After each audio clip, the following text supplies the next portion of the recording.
Today, I'm going to be going over my exact routine for building an aesthetic body. I don't want to overboard you guys with too much information in some 20-minute video. This is my practical guide on how you can achieve an aesthetic body so that you can watch this right away and take action as soon as possible. Today, I'm going to be showing you guys how I went from this skinny, scrawny kid that looked like a twig to becoming more aesthetic and building a body that he's proud of, and honestly has changed my life for the better. Now, before we get into the start of the video, I want to go over some facts. The first thing is genetics don't matter. That's one thing a lot of people say before they start going to the gym, is saying that genetics matter, that genetics is the thing that's holding them back. Now, I would be a liar to say that genetics don't play a factor in this, but I've had friends who were fat and kind of overweight, and I've seen them transform their bodies as well. So that's honestly an excuse. Genetics don't mean as much as a lot of people say it does. Another thing is that you don't need a crazy diet to start. That's one thing that a lot of people use as an excuse before they go to the gym. They think that they need to have a keto diet or a paleo diet, but you don't need all that in the beginning. Just eat, clean food, rice, the chicken, just lean meat. And again, it doesn't play as much in the beginning, but down the line, that's when you can start mixing and playing and being more specific with your diet. But you don't need something crazy to start with. And the third thing is you don't need to lift super heavy. That's one thing a lot of people say is when they go to the gym, when they're first starting out, that they need to lift the heaviest. They need to be doing the bench press, doing squats, 215, 300. You don't need to lift super heavy. There's research that says that you don't even have to do high weight. You can do something that's moderate or even a little bit above. And instead of just doing low reps and doing something super heavy, you can do higher amount of reps and do that moderate weight, and you can still build muscle as well. There's going to be 5 things that are major in terms of building an aesthetic body. The first thing is your delts, just making sure you have rounded and bigger delts. This is important because of the width that it gives to your torso. That's going to make you appear more wider and give you more broader shoulders. The second thing is your back, focusing on your lats.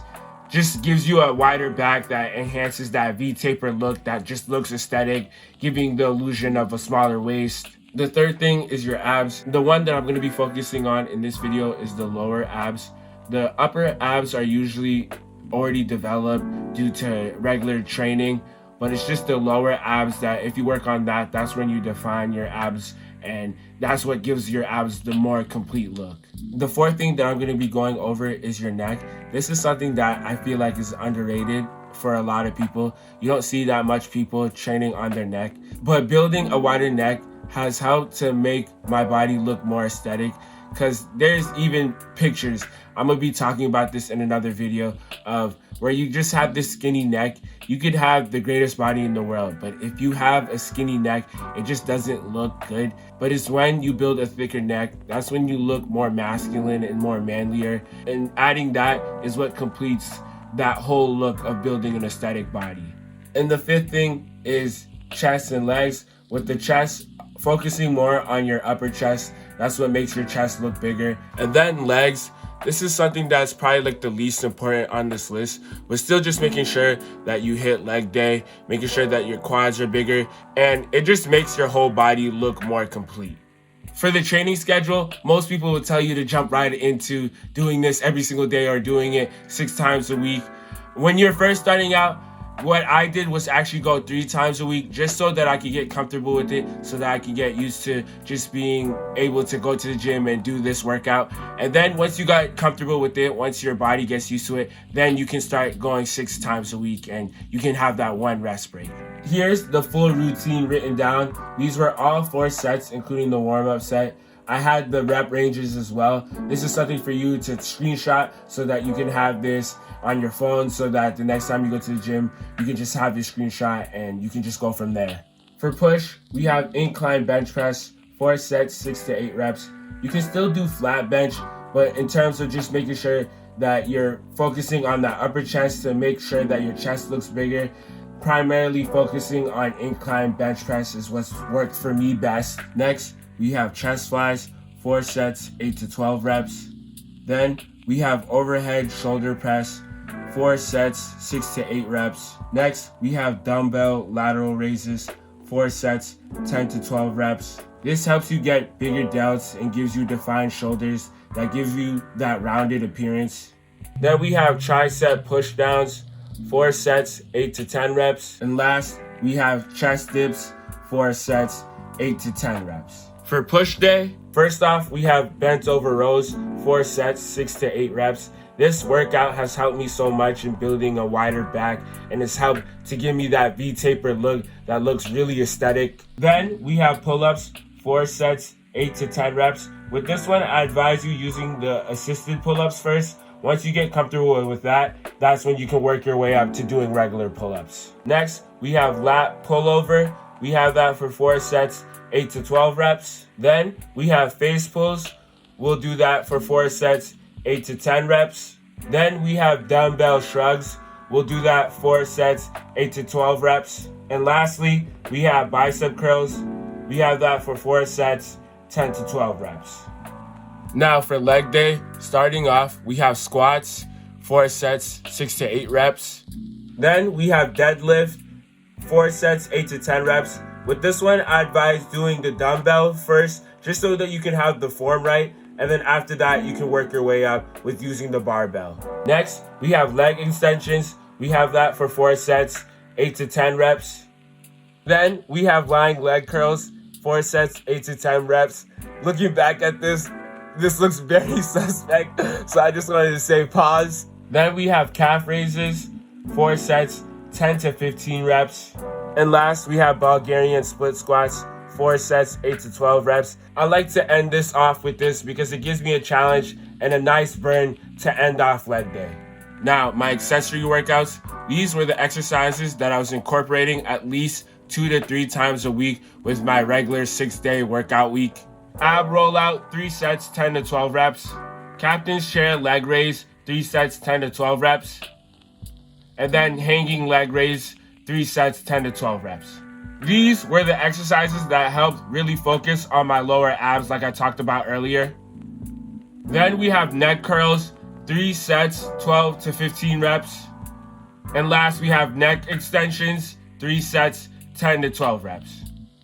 Now for my diet, I was at a caloric surplus. So an example for me was for 3,000 calories, that was enough for me to gain a pound per week. Again, you can look up all the information for you to see how many calories you need in order to bulk up. I recommend using MyFitnessPal as well to track in all your calories, track in what you're eating with the macronutrients as well. I was lean bulking, so I wasn't eating all junk food or just eating ice cream and cookies and cakes in order just to gain so much weight. I was just eating lean meats. I was having salmon, I was having chicken. I was just making sure I was eating right. I didn't want to do it in a way that, yeah, I was going to be bulking and gaining more muscle, but I was just going to be having so much fat that if I just instead did the lean bulking, I wouldn't have to deal with that much fat to cut.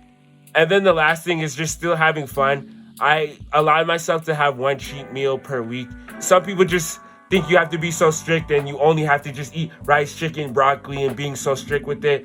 I allowed myself to eat out once a week. It just helped to have more fun with it, and it helped for my brain mentally that I could just allow myself to let loose for a little bit and not be so focused on having a strict diet. The supplements that I was taking whey protein. If you were to invest in one, I would invest in Optimum Nutrition. It has high protein and low carbs. And then for creatine, I was using creatine monohydrate. It was just the best for retaining water. And then for the 3 vitamins, I was taking vitamin D, zinc, and vitamin B12. These things shouldn't matter as much in the beginning. The first priority is just really making sure that you just hit the gym and start eating right.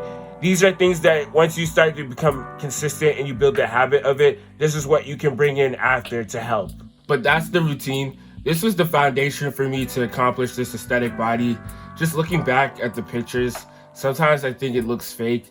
Just coming from someone who was skinny their whole life, transforming to this point, is something I never would have thought of. I hope you watch this video and you get a sense of hope that I was once in that position too. The position of not being the biggest or strongest, but going through this journey of becoming that. If you have any questions or if I missed anything, leave a comment below and I'll do my best to answer. I hope this can give you a sense of inspiration for you to start your journey, and hopefully this video showed you that I'm living proof that it can be done and you can do it as well. And always remember to keep going.